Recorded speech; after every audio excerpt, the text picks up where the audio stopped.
Good evening.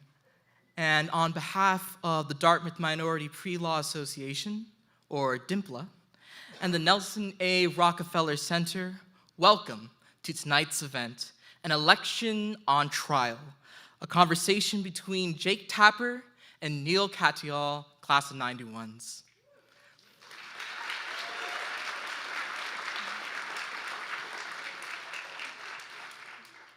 My name is Anthony Fosu, and I am president of the Minority Pre-Law Association, and we are grateful for the opportunity to host this event in conjunction with the Rockefeller Center, and we want to extend our gratitude to all of its staff, especially our advisor, Professor Lovells, and our contact,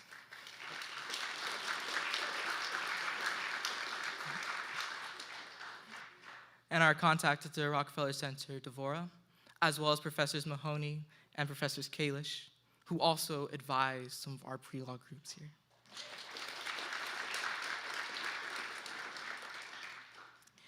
We also want to thank the College Center, FONM, the Media Production Group, the White Coat Caption Group, the senior leadership of the college, and the Board of Trustees for your partnership and assistance in facilitating this event tonight.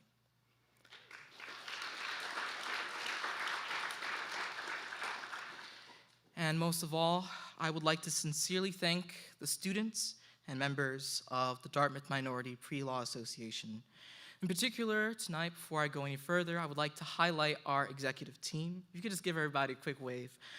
Emily, Satchel, Carson, Sahil, Niset, Mahina, Arpit, and Gary, and our first-year representatives, Ajada, Rabia, and Sophie, as well as our ambassadors, Michaela, Catherine, and Justin.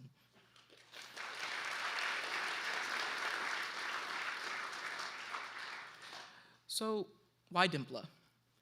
DIMPLA was founded in 2020 amid the Black Lives Matter movement, when our society again wrestled with the spirit of our laws and our country's promise of equal justice. Though schools of law are not schools of justice, we want to help our nation live up to its promise.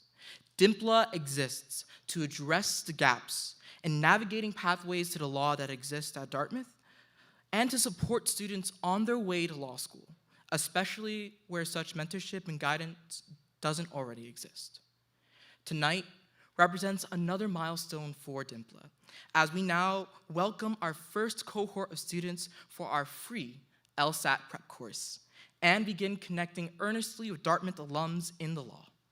This type of mentorship and guidance is needed now more than ever. In alignment with Dartmouth's mission to educate promising students and prepare them for a lifetime of responsible leadership, DIMPLA is providing resources, connections, and pathways to forming generations of lawyers, academics, lawmakers, and activists, after the tradition of the likes of Charles Hamilton Houston, Thurgood Marshall, Pauli Murray, Ruth Bader Ginsburg, and Earl Warren. And tonight's conversation speaks to the importance of our mission at Dartmouth and the necessity of the liberal arts in forming good people to become good practitioners of law and good citizens in our society. Welcome again to our speakers, Mr. Jake Tapper and Mr. Neal Katyal of the class of 1991. And once again, thank you all for joining us tonight. I want to now welcome DIMPLA's esteemed advisor, Professor Hogan Lovells.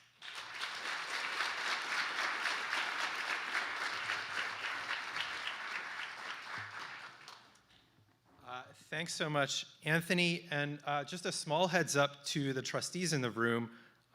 In a future presidential search, maybe about 20 years from now when he's got some gray hair, I know a guy named Anthony that you might want to keep in mind. It's great to see everyone here on a crisp Hanover Thursday night, and I think we're all in for a fun evening. As Anthony said, I'm Hogan Lovells, a professor of public policy and government here at Dartmouth, and the associate director of the Rockefeller Center.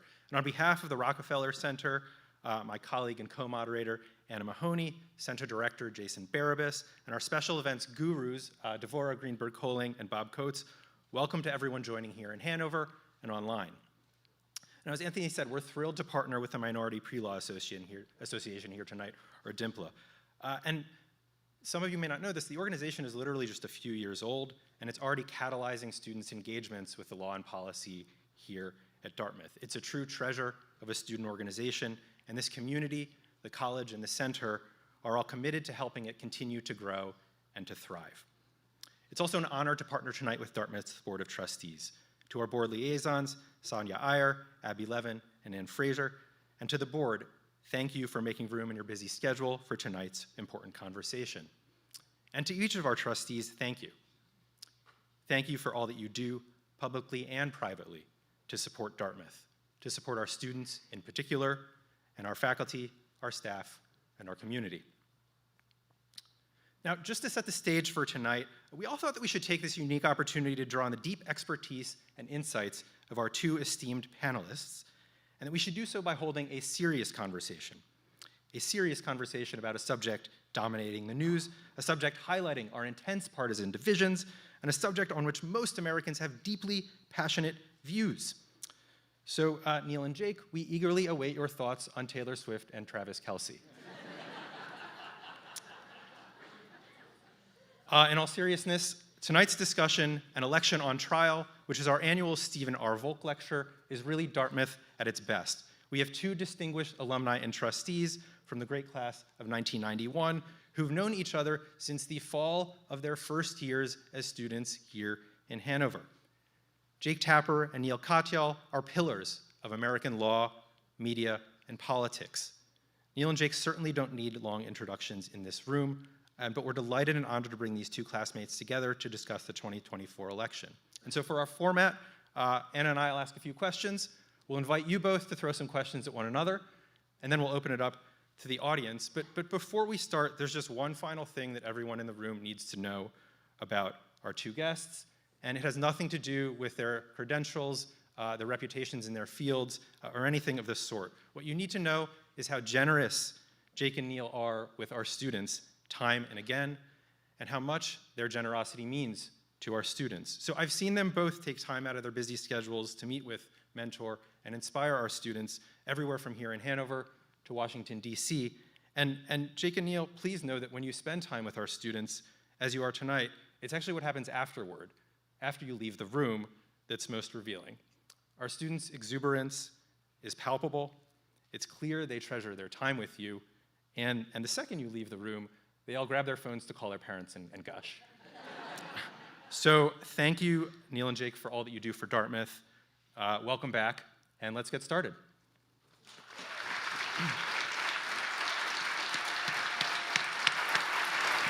Am I here?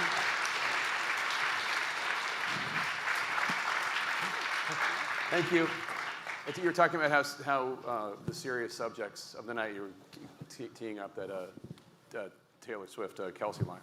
But meanwhile, Neal and I were backstage talking about how freshman fall, on this stage, there was a hypnotist named Guy Anthony. Is Kalish? Kalish, do you remember Guy Anthony? Do you remember? Yeah. So, we were just recounting things that he had hypnotized our classmates to do. Every time he said his name, Guy Anthony, everybody who was hypnotized would yell out, "I had a great time." This is still a joke that my friends and I make to each other when we have a good time somewhere. We say we Anthony'd. And then I, of course, had to use my calculator to figure out that was 37 years ago, which upset Neal. Anyway. Thank you guys so much for joining us. To get us started, Neal, could you just outline for us the key outstanding legal issues that you see remaining in this election? And Jake, what you see as the key outstanding sort of unresolved political issues in this election? Just sort of set things up for us. So given that it's Donald Trump, if I talk about the outstanding legal issues, all of them will be here all night. So before doing that, I just want to say two comments. One is I wouldn't be sitting here on this stage if it were not for that man right there, Professor Doug Haynes of the History Department, who is going to be retiring, I believe, at the end of this academic year. Doug taught me to write. I was a terrible writer. And I'd turn in papers and then come back with more red ink on them than the black that I had typewritten. And I cannot thank you enough for teaching me, and you represent to me the best of what this college is all about.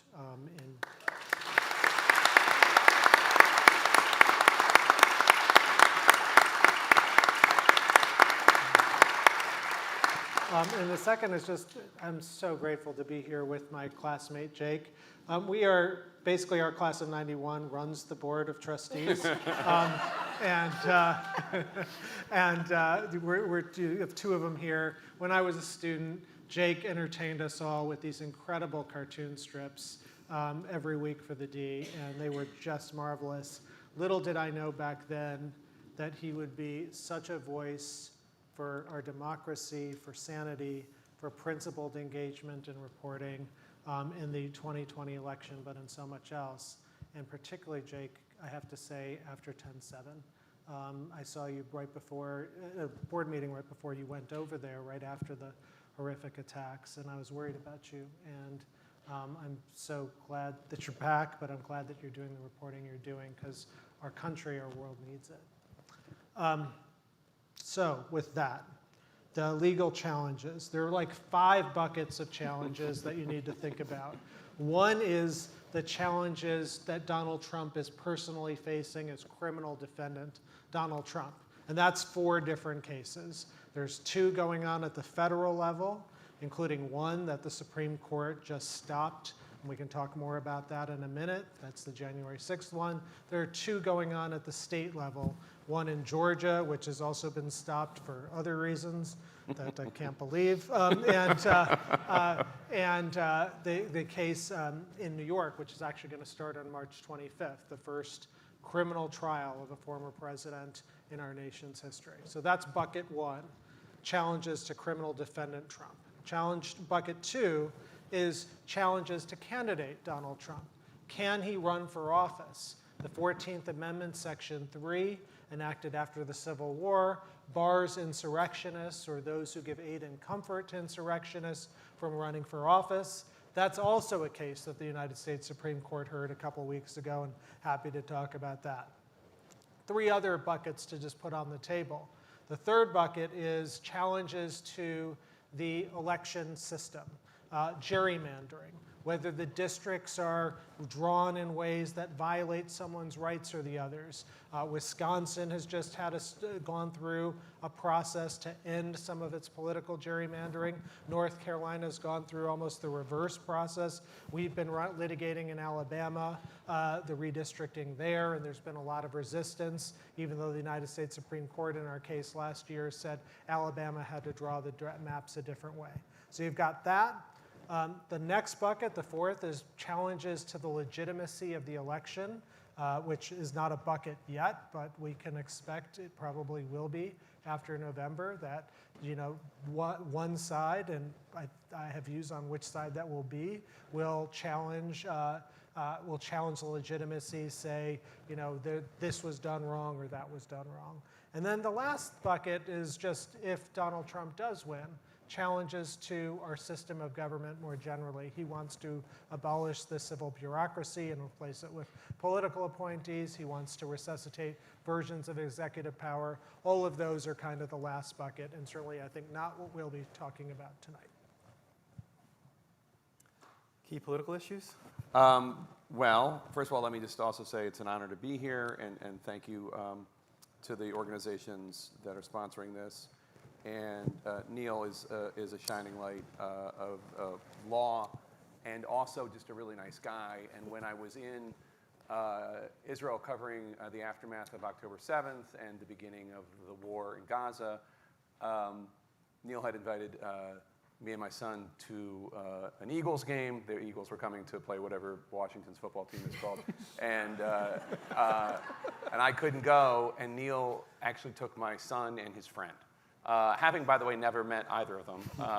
And it was just really kind and a real distraction for my son when, Dad was overseas in a war zone. So that was really kind and a really nice gesture. And it's an honor to be here at Dartmouth, obviously, and with my fellow trustees. There's no shortage of big political issues. The Trump team will tell you that they think they can win on the border and crime and the economy. And then in addition to that, there's also the notion of Joe Biden, President Biden's capability, his age. Those of us on the stage are old enough to remember when Ronald Reagan being elected at age 69 was a really big deal, which was 1980, and Joe Biden is 81 years old right now. And then on the Democratic side, they'll tell you that actually the economy is really good, and they can talk about that that's a good message for them. And that Donald Trump's fitness for office is a major story, and that democracy itself is on the ballot. And so those will be the political issues that the campaigns believe that there will be. And just to look at the results of the primary in Michigan on Tuesday night, we can see more than 100,000 Democrats voting uncommitted. It's typical for a sizable chunk of the primary voters in Michigan to vote uncommitted, usually about 20,000. This was 100,000. So that's a lot of non-committed, and it was most of those votes were a protest vote against Joe Biden for his unconditional support or strong support of Israel as Netanyahu wages the war as he's waging it in Hamas. So that no doubt will be a challenge to President Biden as well, trying to keep his coalition together during this difficult time when an ally is run by a prime minister that he doesn't particularly care for, waging a war that he hates, but also, I don't want to get into all that, but that's a challenge for President Biden. And then the other issue, of course, is on the Republican side of the Michigan ballot. It's pretty clear to everybody, including Nikki Haley, that Donald Trump will be the Republican presidential nominee. And yet something like 250,000, 260,000 people voted for Nikki Haley in Michigan.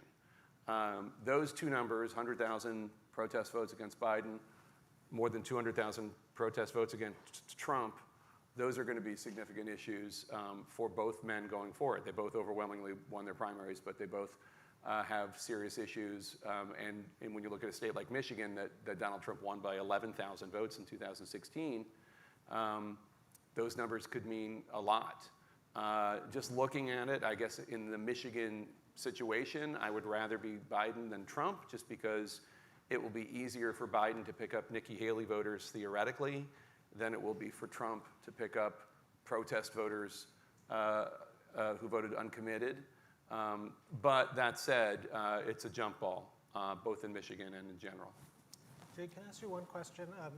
When you listed out the issues, you talked about age, economy, and the like. I was a little surprised abortion wasn't just at the very top. So thank you. That's an excellent point.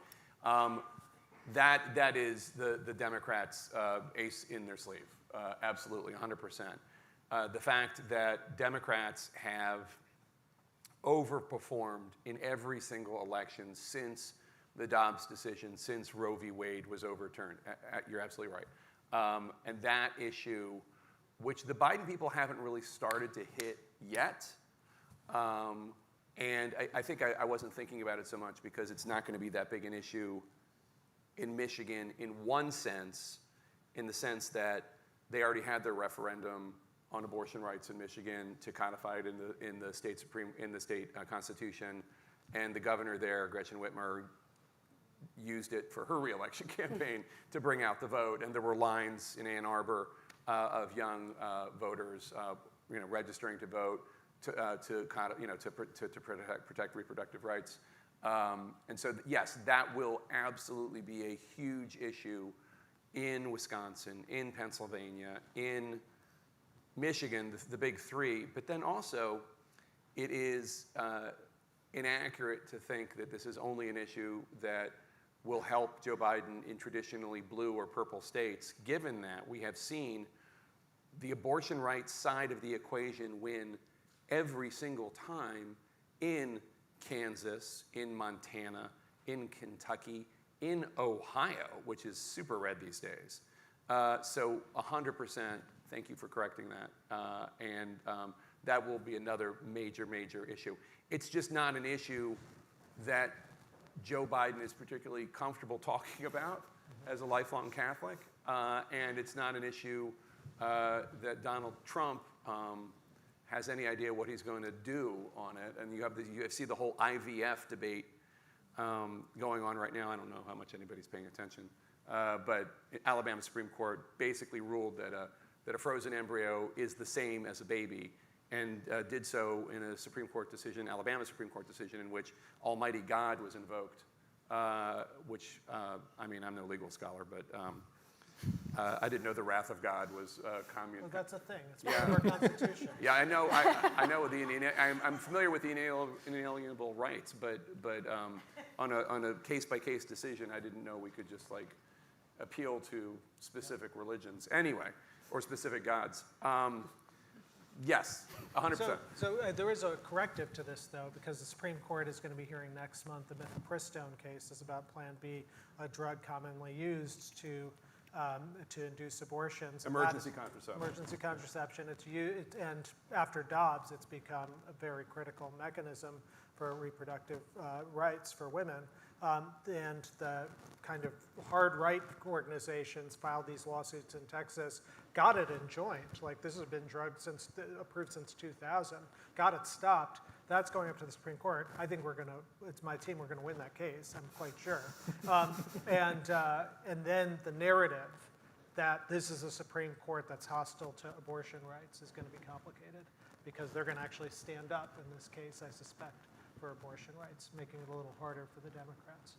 But all of this makes it much easier for Democrats to portray Republicans as real extremists, dogs that caught the bus, right? I mean, for years and years and years saying that life begins at the moment of conception, life begins at the moment of conception, and all of a sudden they get to make those rules in their states because of the overturning of Roe v. Wade, and now all of a sudden you have all these Republicans who literally were co-sponsors of legislation called the Life Begins at Conception Act, and saying, well, I didn't mean it for IVF. I didn't mean it for, my friends being able to have kids when they've been struggling. And that will be an interesting debate, too, although Republicans are pretty good at getting in line, I think, at the end of the day. We'll see what happens. Well, I have a two-parter, which is good because I have two gentlemen here. Do you think that this election is an anomaly or a harbinger? And the same question for Donald Trump. Is this a one-off, or is this some sort of playbook that future candidates might want to pick up?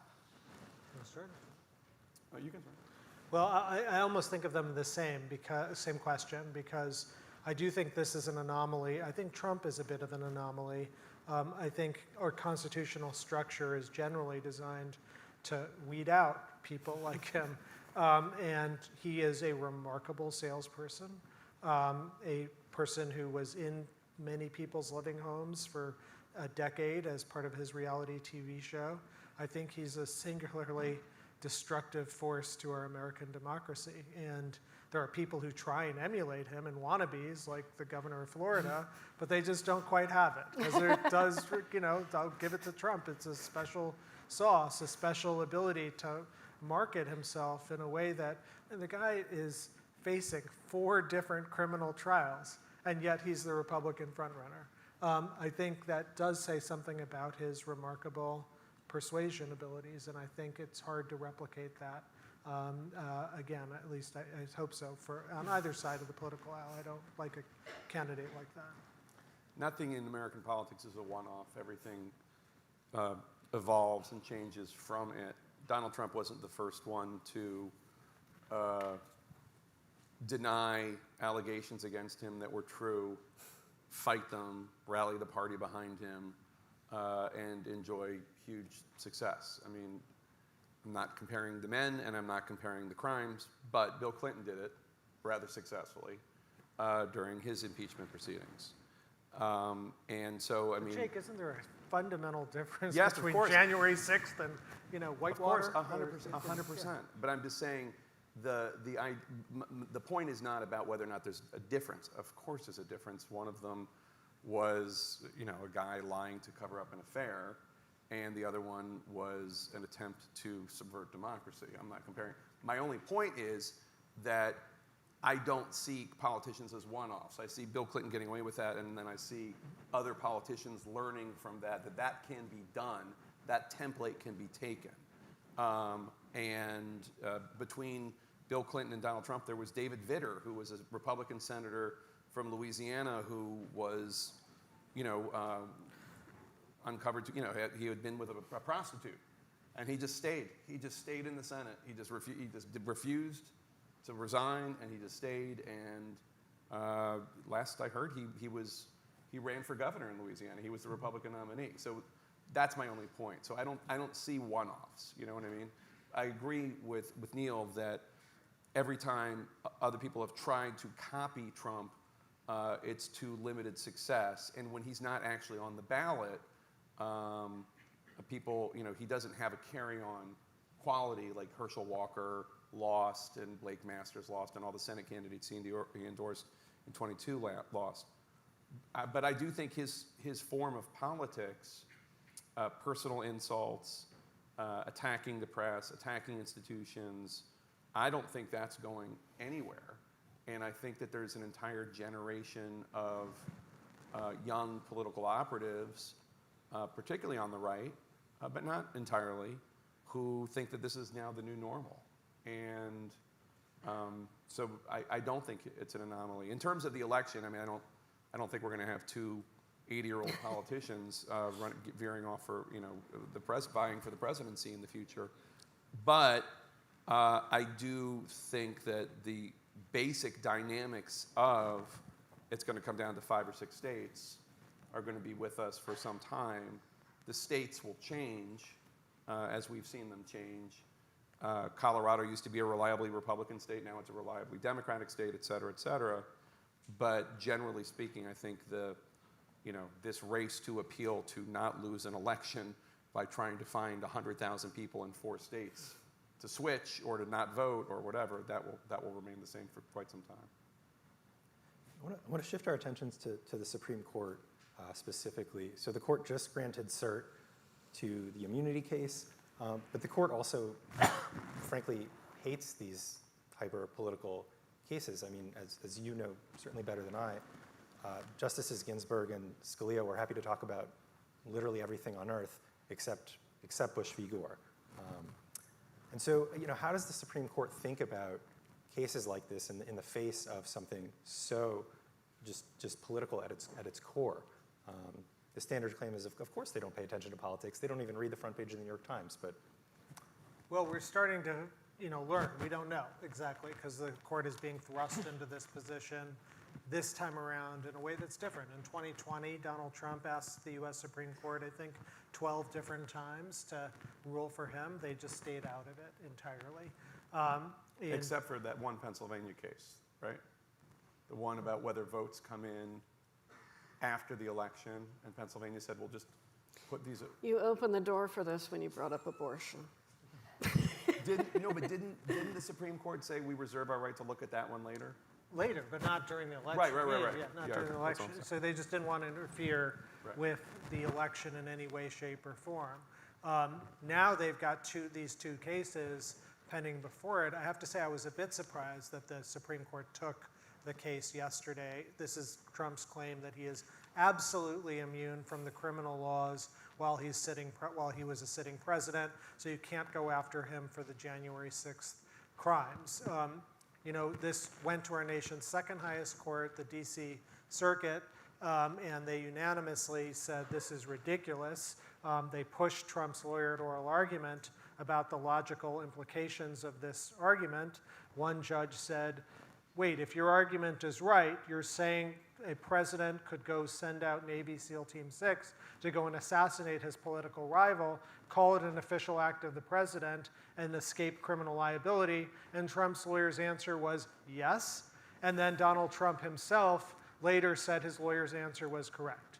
That cannot possibly be the constitutional law of the Constitution of the United States. It might be like the Constitution of Russia or something, but it is not America. And so I was surprised they took the case. I have a lot of respect for the Supreme Court. I was there yesterday with my team arguing a different case. But this one was troubling to me. And what was more troubling is that they set a schedule so that they hear this absolute immunity case on the week of April 22nd, which makes it difficult, not impossible, but for the January 6th trial to take place before the election. The trial judge has said that she wants to give Trump about 3 months to prepare for trial. She said that before all of this, these delays, so she might be able to truncate that a bit. And Jack Smith, the federal prosecutor, has said his trial will take 3 months, but he can probably truncate that to 4 to 6 weeks. So the real question is, when is the U.S. Supreme Court going to decide this case? I think it's very easy for them. I think they can decide it in a couple days, but they theoretically have the ability to decide it at the end of June. If they decide it at the end of June, and you look at even 40 days plus 40 days or something like that, it may be too late to take place before the election. If it takes place after the election, that will end if Donald Trump wins, it's never going to happen, because he can order the Justice Department to drop the prosecution. Even if he's convicted during the lame duck period, he can order the Solicitor General to drop the appeal later on. He doesn't even have to get into questions of pardoning himself, whether a sitting president can pardon himself. So this is, for those of us who are concerned that the American public has a right to know what happened on January 6th and have Trump brought before a jury of his peers, the decision yesterday is very troubling. So Neal and I have very different roles in Washington, D.C. Neal is a former acting Solicitor General. Neal argues cases before the Supreme Court. Neal has reverence for the Supreme Court. Not me. And the Supreme Court, to me, are a bunch of judges, and judges are, in a lot of cases, not all, but in a lot of cases, politicians. And I think it is true. First of all, you cited Ginsburg and Scalia as justices that don't even want to talk about politics when they're on their trips. They're dead. This is not the Ginsburg-Scalia court. This is a very political court. John Roberts, the Chief Justice of the United States, does not want it to be that. But John Roberts is not in control of his court. John Roberts there are 3 liberal justices, and there's John Roberts, and then there's 5 conservative justices. And the 5 conservative justices run the show. John Roberts wanted to have a 15-week abortion ban. He saw that as a middle ground for the United States, where people who are anti-abortion could live in states where after 15 weeks it was banned. And this is what Mississippi originally wanted. But then after arguments, can you correct me, because you know the court stuff better than me, but after oral arguments, I believe Mississippi was like, holy shit, they're willing to go a lot farther than we are. And then they rewrote their law and then just banned abortion outright and resubmitted paper, right? And then the Supreme Court's like, there's no more Dobbs. There's no more Roe v. Wade. You can do whatever you want in Mississippi. And that's not what John Roberts wanted. And he did not vote for the Dobbs decision, right? He concurred, so he wanted a 15-week. He wanted the 15-week one. He didn't want to overturn Roe versus Wade. But he did not, right. So in any case, my point is he's not, in my view, in my analysis, he's not controlling this stuff. I don't know what happened in the 2 weeks between the request for the U.S. Supreme Court to hear the immunity case and yesterday. I would suspect John Roberts was trying to get someone to join with him and the 3 liberal justices to affirm the U.S. Appeals Court decision that Donald Trump does not have immunity, and that he could not find a 5th justice to do that. He could not find, what we consider the hunt for the moderates in these 5, Brett Kavanaugh or Neil Gorsuch, is, Welcome to my world. I know. So I think that is probably what happened. And now, none of that, by the way, means that ultimately the court is going to rule that Donald Trump has immunity.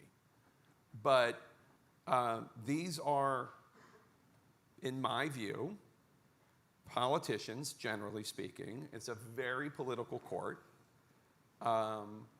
If you think that Brett Kavanaugh is not aware of the fact that Donald Trump could have dropped him, was being told by everybody, withdraw his nomination, but Donald Trump stuck with him during the worst moment of his life and allowed him to fulfill his lifelong dream of being a U.S. Supreme Court justice, then you must think he's not a human being, because he is a human being. Of course that's in his mind, whether he acknowledges it or not. So they are slow walking this case. Well, you know what? That's not how they would put it. They would say they are treating this case the way they would treat any other case. They are not giving the government, Jack Smith, any undue urgency. They're treating it like they would any other case, which is entirely appropriate for them to do. Why would they do it any other way? The right to a speedy trial belongs to the defendant, not to anyone else. So I think that as long as they are able to do that and tell themselves, we're just abiding by basic protocols. Everybody talks about upholding standards and decency and American institutions and norms. That's what we're doing here. They sleep soundly at night. Yeah, I think the problem with that is, first of all, they rushed the Colorado disqualification case. So they didn't treat it like every other case. They ran, very fast briefing scheduled, oral argument, and the like. And that's what they've done in like Bush versus Gore. That was 36 days. It went to the Supreme Court twice. I was a junior lawyer on that team. We were up every night for 36 nights, basically, on that. So the court is capable and does act with expedition. And the right to a speedy trial actually is not just for the criminal defendant, it's for the public. That's what the Supreme Court has said. And so I do think that there is a deep worry that our rights are being lost through this schedule. Not for sure, because I said.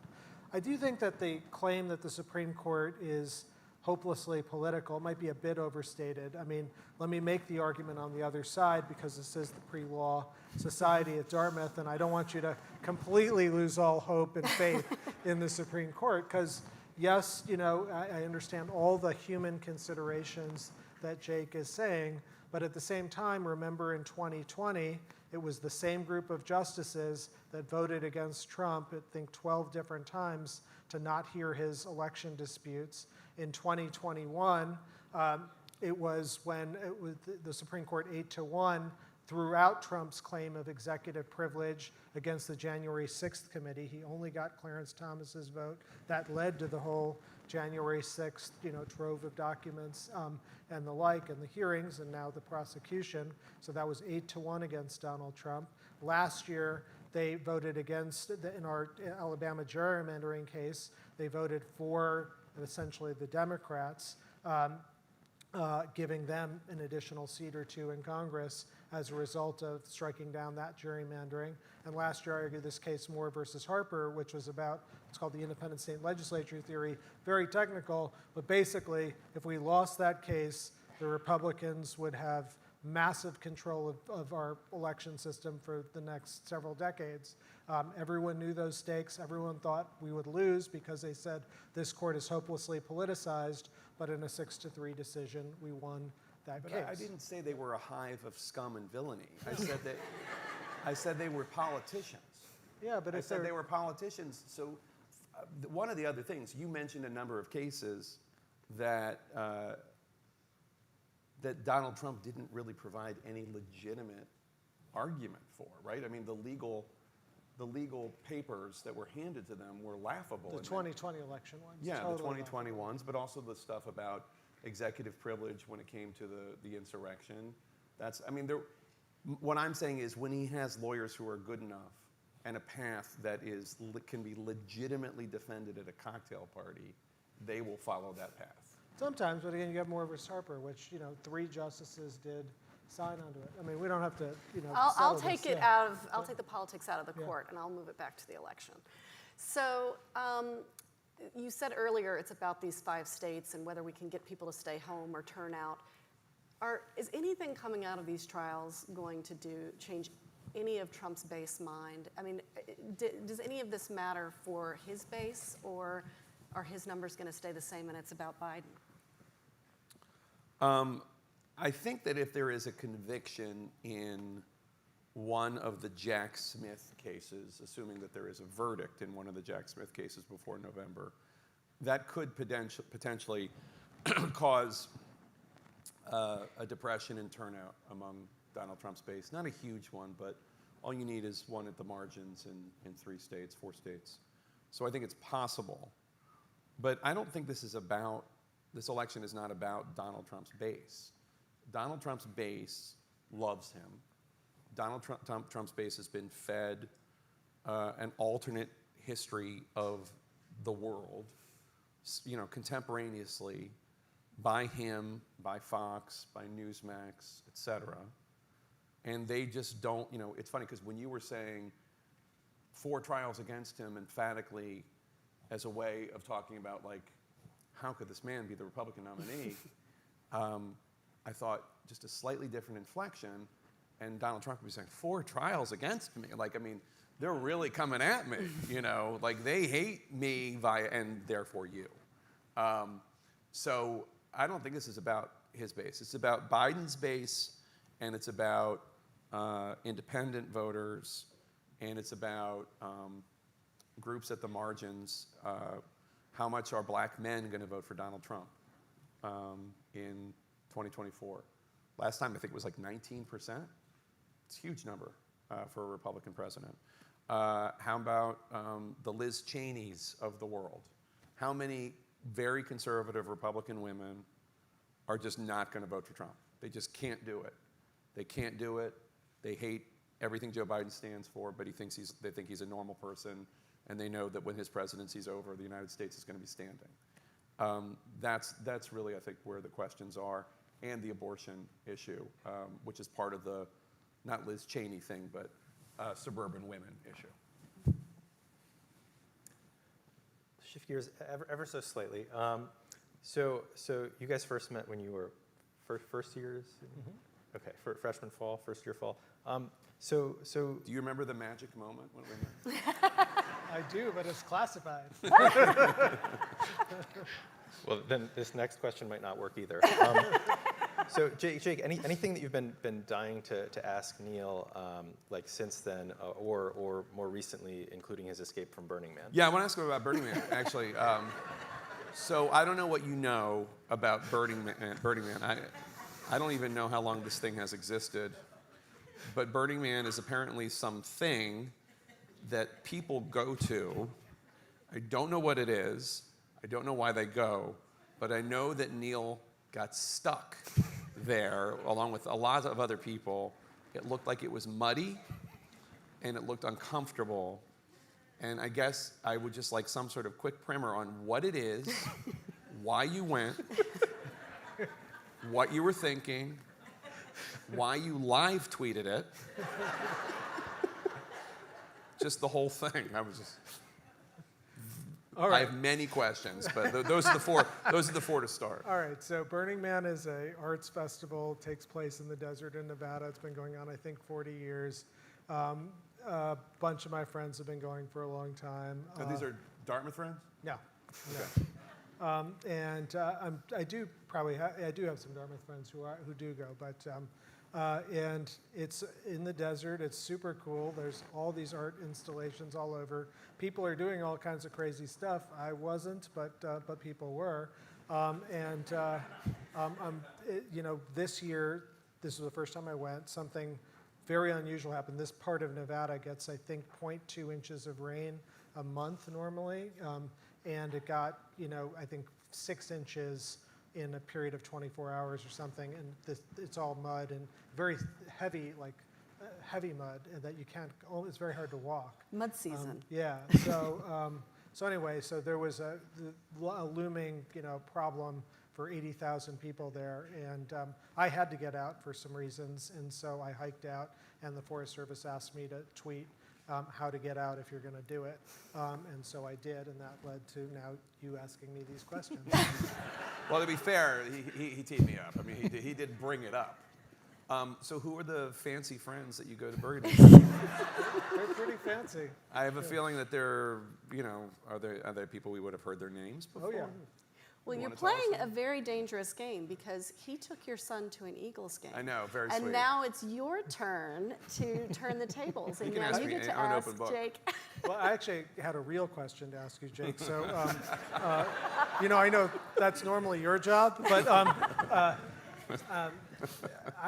look at these polls, particularly in battleground states, and they're showing Trump ahead in most of them. Yeah. And then I think back to 2016 and how all the polls were all saying one thing. And I don't understand how polls work. I don't understand if they've gotten more reliable or should we be looking at these and thinking these are true barometers of where we are today in these states, or is there just too much noise and we should discount them? To me, polls, I'm pretty poll skeptic, especially since 2000. And right now, they're polling more for registered voters instead of likely voters. And that is actually very significant in terms of they're just asking, are you a registered Democrat? Are you a registered Republican? Who are you voting for? They're not trying to ascertain whether or not you're going to actually vote. They normally do that closer to the election, and likely voters means a lot more than registered voters, and it has to do with all sorts of things such as voter enthusiasm and whether or not you've made a plan to vote, whether or not you're taking the day off, all sorts of things. So right now, most of these polls are registered voters. I do think it is pretty much a toss-up. I am more interested in polling when it comes to opinions of issues, because that's just a reflection of just people out there, not any action that they have to take, like voting. So I'm never crazy about reporting polls at this early, but they have been generally fairly. They're good. They're good at reflecting vibes, basically. It's Nikki Haley's going to lose Michigan. You know what I mean? Like that kind of thing. Like we're not, and by a lot, but it's not. I mean, it's not going to be within 2-3 points of the number. That's how I look at it. They still have not. The polling industry has not figured out how to correct for the mistakes that they've made in the past, and it's a problem. One of the reasons is people switching to cell phones. One of the reasons is I don't have a landline. Do you have a landline at home? Yeah. Okay. I don't know what the number is, but I have one. But he doesn't know what the number is. And then one of the issues is people who just don't take the calls, right? One of the reasons is a lot of people, especially conservatives, but will not do polling. So that's that. I remember, so one time, here's a polling story for you. In 2018, I was in Florida. I moderated a debate between Congressman Ron DeSantis, who was running for governor, and Andrew Gillum, the mayor of Tallahassee, who was also running for governor. And we had a poll that came out then, and it was a CNN poll. I was doing my Sunday show from Florida. They were giving us the big poll to unveil on our show. This is like a gift handed from the polling unit. And usually it's quite an honor. But the poll, I was just it was Ron DeSantis is going to lose by 8 points. It was just showing a Democratic wave in Florida that I just did not believe.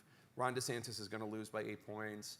And Rick Scott, who was challenging Bill Nelson, the Democratic senator, is going to lose by 11 points. And I was just like, I'm not reading those polls. You can put them online. That's nuts. Not this year. And, first of all, I don't think Ron DeSantis is going to lose. Second of all, if he does lose, it's going to be by a point. It's not going to be about, so. And anyway, that skepticism served me well. He had some other problems, as I recall. Mr. Gillum? Yeah, but we didn't know the half of it. Anyway, that's a deep cut. Let's take some student questions from the DIMPLA board, if you've got them.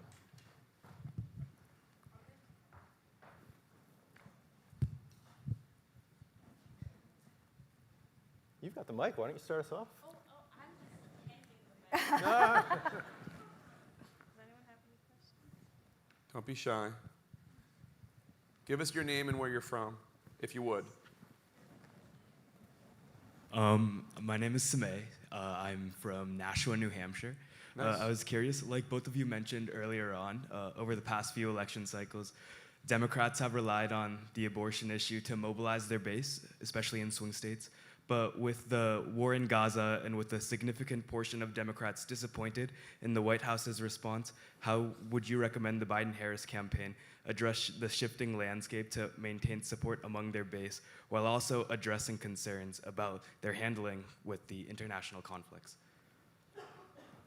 I mean, I don't give advice to politicians. I will say that it is definitely an issue for Joe Biden in certain states, his position on this, mainly Michigan, which has a sizable Arab American and Muslim American population. I don't know, in terms of voter intensity, how many people across the country are as, first of all, directly affected. A lot of people in Dearborn, Michigan have lost family members, et cetera. But how many are also going to vote on that issue and that issue alone? Or not vote at all on that issue and that issue alone? I don't know, because it's February, and I have no idea what the world's going to look like in September, October, when early voting starts, and then November when the polls open.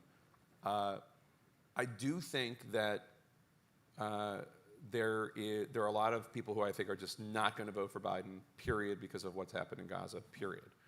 I don't know that if you looked at the 100,000 that voted not uncommitted, that it would be all 100,000 of them would vote that way, or not vote at all, because I don't think they're voting for Trump, but like vote for Cornel West or vote for Jill Stein or something like that. The world could change significantly, not just the end of the war, which obviously doesn't change the horrific death toll in Gaza, but what happens to Netanyahu, the Prime Minister of Israel. It's funny, the very first time I saw Netanyahu, he was on a TV in this room when I was watching the Gulf War. He was the Israeli ambassador to the United Nations. And right now, the Biden administration is introducing a policy where they're trying to get Netanyahu to sign a document affirming that all arms given to Israel by the United States have to be used in compliance with international law. And Netanyahu is balking on signing it. What that means, ultimately, I don't know. But Netanyahu is incredibly unpopular in Israel. It is a very odd thing to have a wartime leader so hated by his own people.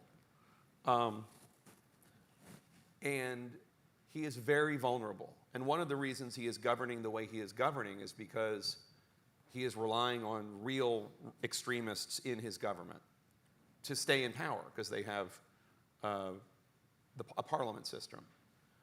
And if Benny Gantz, who was a rival politician who was out of government, who after October 7th joined the war cabinet,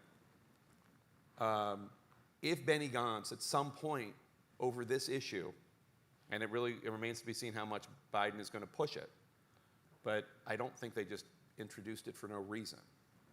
And I think that Biden is aware of the challenges that Netanyahu poses to peace in the Middle East and also to his own future, Biden's future.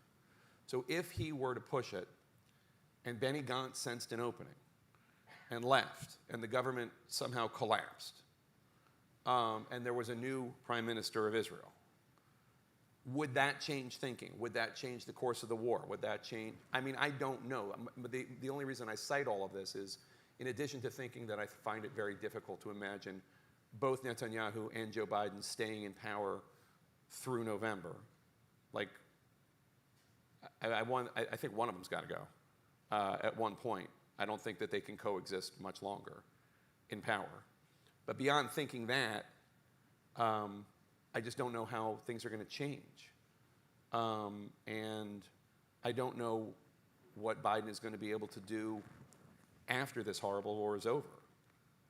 He's talking about a two-state solution. He's talking, I mean, like, what is King Abdullah of Jordan, and what are, President Sisi, and what are Arab leaders willing to step up, and is there some sort of change? Is there some sort of future that can be provided to the Palestinians that nobody can see right now? I don't know. So that's a very long answer for the question to say I have no idea, but that's why I have no idea. So just to answer your question quickly, I will. Which I did neither. I did neither answering it or did it quickly. You know, I'm not a politics person, but it does seem to me that Biden and his team need to remind Americans of who Donald Trump is, particularly when you talk about the concerns of Gaza and the Muslim population and Michigan and other places. I mean, Donald Trump said, I, Donald J. Trump, am calling for a complete and total shutdown of all Muslim immigration to the United States. He later said, quote, I think Islam hates us. So, you know, that's who he is. And that's what he tried to do as president with his various Muslim bans and the like. And so, you know, I understand people are upset about Gaza, and, you know, I get that. But at the other hand, to let this come back into office strikes me as very, very dangerous. Another student question. It would be great if they weren't all about Israel and Gaza. Hey, Also. Anthony, if you've got one. Well, thank you all so much again for coming. Mr. President. My question just concerns public confidence in the Supreme Court. In your conversation, you both hearkened to that fact that many Americans don't have confidence in this institution.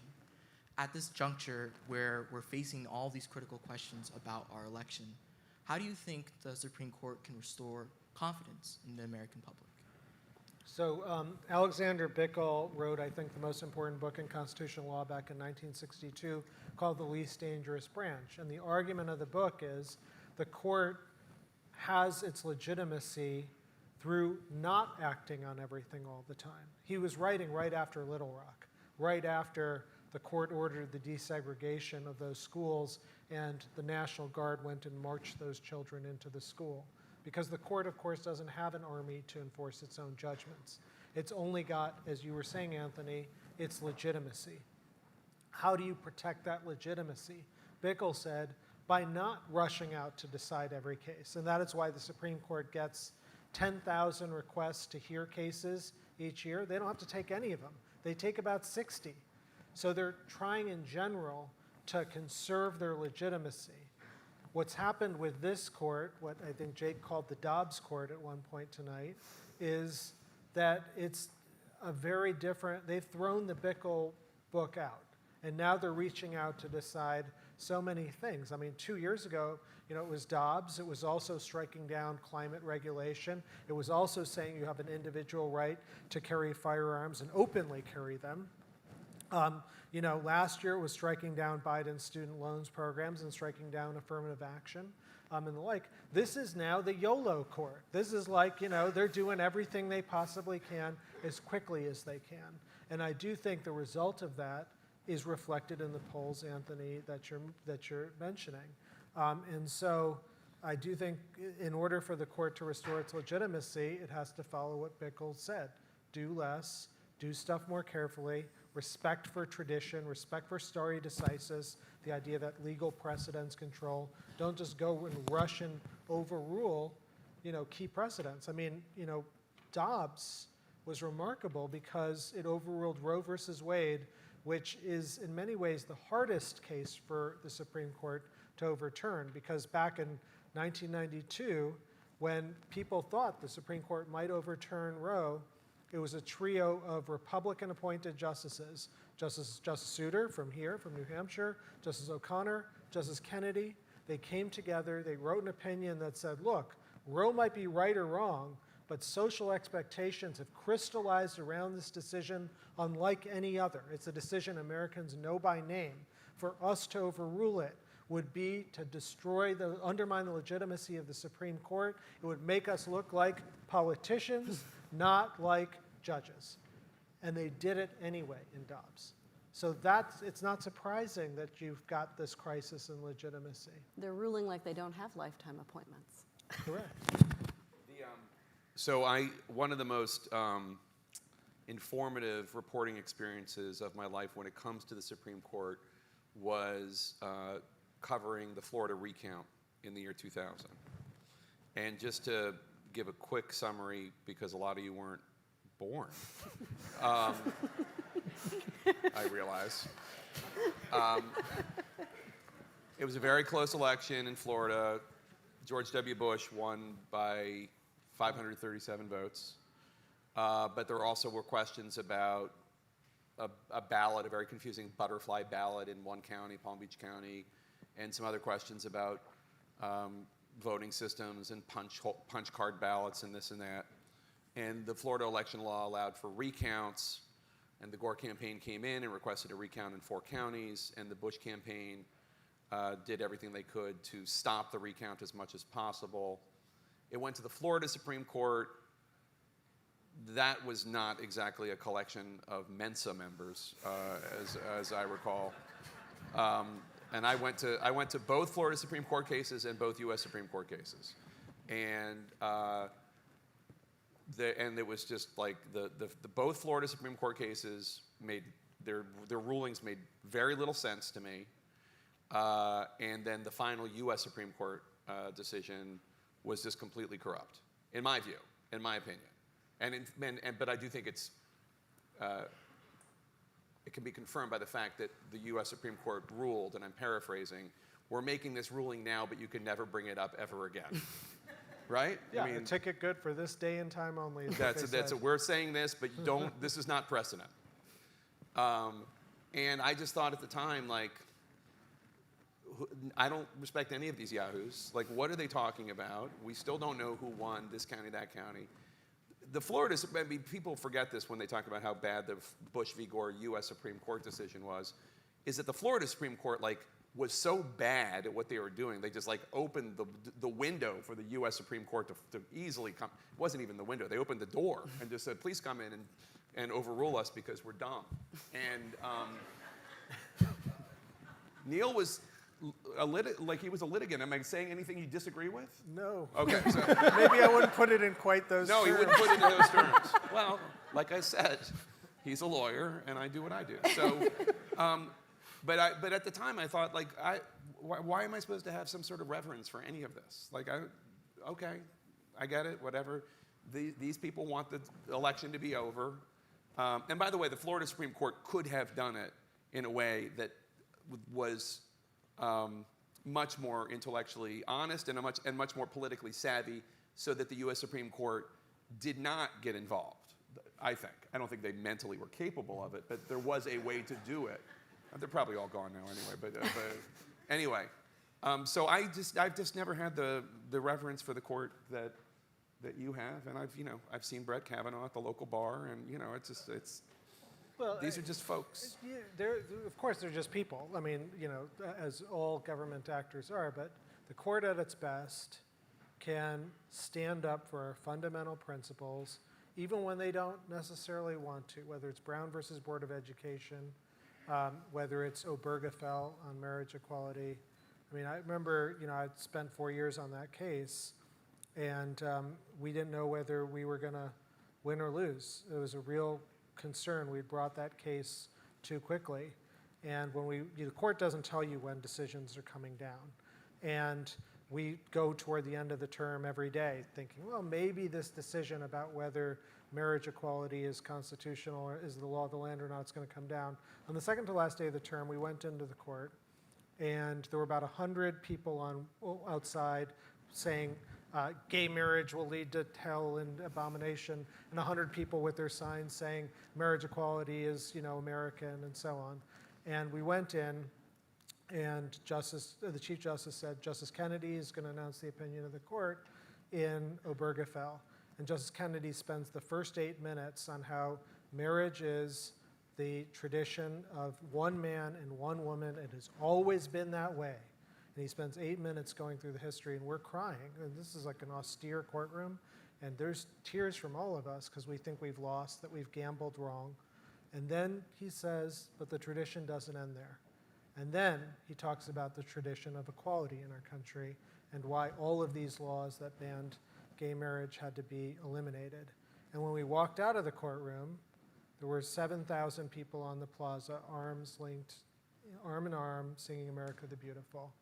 And that's the court at its best. I understand that's not at any stretch where we are right now, but there is something to that idea. It is part of our crown jewels as an American democracy. And so even if you don't revere the court right now, I think you can revere its role historically. That was 2012, 2015. 2015, and polls were probably like 60%, 65% in favor of same-sex marriage, right? Yeah, but still 30 states have the Okay, laws. my against point it. is just they're politicians. Not very good ones. Can we throw one final question at you guys? And this one is in the form of advice for our students. But could you give them advice by describing, if you think back to your time at Dartmouth, a moment of failure from which you subsequently learned? Like with girls? So, this is a joke. No, so I'm glad you brought it up because this is something really important that I want to tell to young people all the time, which is failure is such a part of life, and like so many of you probably have not had any serious failure yet. You're at Dartmouth, for God's sake. But rejection and failure there is much more of that for Neal, for me, for every successful person you see or hear from or talk to than you think there is. And so when you experience it, I just want you to know that that's normal and it's okay, and there will be other things that are successes that will happen. And I feel like this generation is really tough on itself.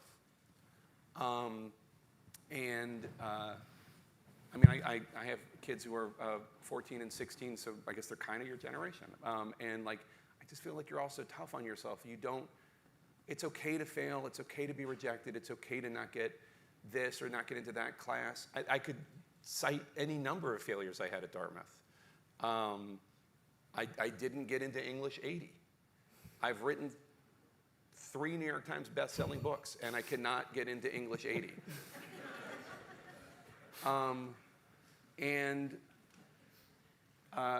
So that's the main thing. Like life can be hard, and it's okay. And I just want everybody here who is just starting out in this thing to understand, like, the failure is not something to beat yourself up over. It is something just to learn from.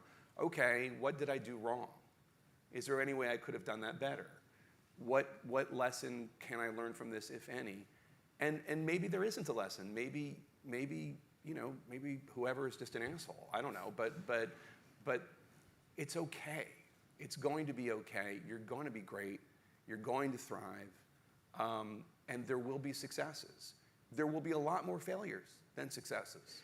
That's just true. That's true in my life. It's true in the life of everybody I know. I know, okay, this is going to be name-droppy, and I apologize for it. But, and Neal wouldn't engage in name-dropping when I tried to get him to say who took him to Burning Man. But, okay, so I know the actor Adam Scott, and who's in Severance, and who's, maybe you know him from Parks and Rec and whatever. And I was on, I was just scrolling on Instagram or whatever one day, and I saw, sometimes they show like audition videos of people who didn't get the job, like from Star Wars or from The Office or whatever, and you say like, oh, that's so funny, and it doesn't mean anything because it's like these are successful people, so who cares? But I saw one of Adam Scott trying out for the role of Jim that went to Jack Ryan, what's his name? John Krasinski. And he didn't get it. Obviously, he didn't get the role. And I thought about like texting it to him and being like, haha. And then I thought like, no, I didn't. No, not like in a mean way, but like, no, not like, haha, look at you, you're an awful actor. No, because I'm like, he's so successful and he's such an amazing actor, and he has, like, he's a lovely person. Like, I didn't mean it in a mean way. Like, just like, isn't this cute? Like, you could, but then I thought, like, that might sting for him that might, even though like, he's on this amazing show, Severance, and nobody feels bad for Adam Scott, and they shouldn't, but that might hurt him. That might be like, oh shit, I thought I almost got that part, and I didn't. I'm projecting this all. I made it all up. I have no idea what he thinks. Maybe he's totally fine. But my point is, like, failure's okay. And we all have it, and that's it. Did you get into English 80? I didn't know what English 80 was. So Jake said it far better than I can. It's going to be okay when you fail. And I would just put an asterisk on it. It's going to be okay when you fail, as long as you don't let the failure define you as a person going forward. Because if you dwell in it, and sometimes these failures are going to be very public, then it can eat you up. And so, when I was about 30, the job I really wanted to teach at Yale Law School. I went and brought my young family there to New Haven, and I taught my heart out. I wrote 5 law review articles, did everything I could to try and get that job, and I didn't get it, and it really hurt.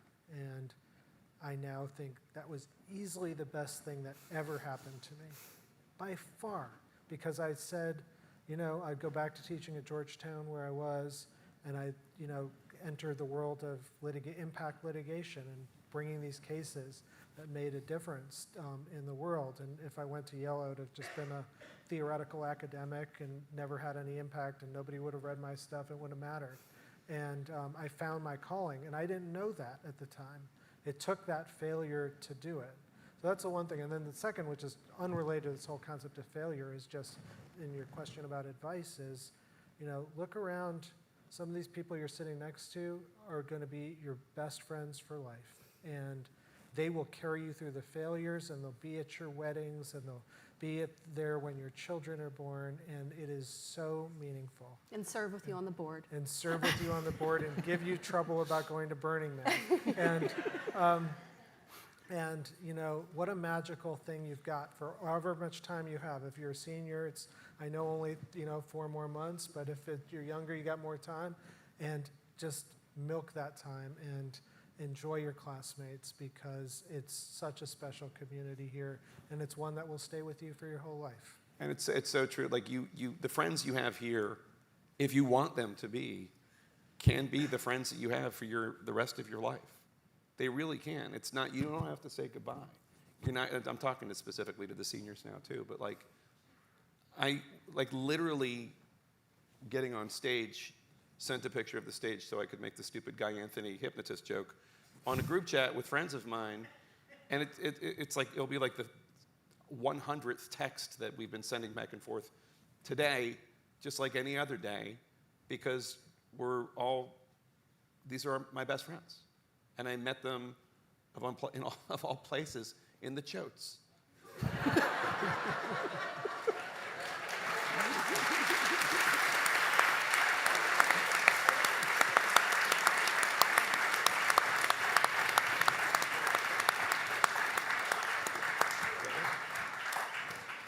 Thank you both. Thank you to the Minority Pre-Law Association, and enjoy your Thursday nights in Hanover.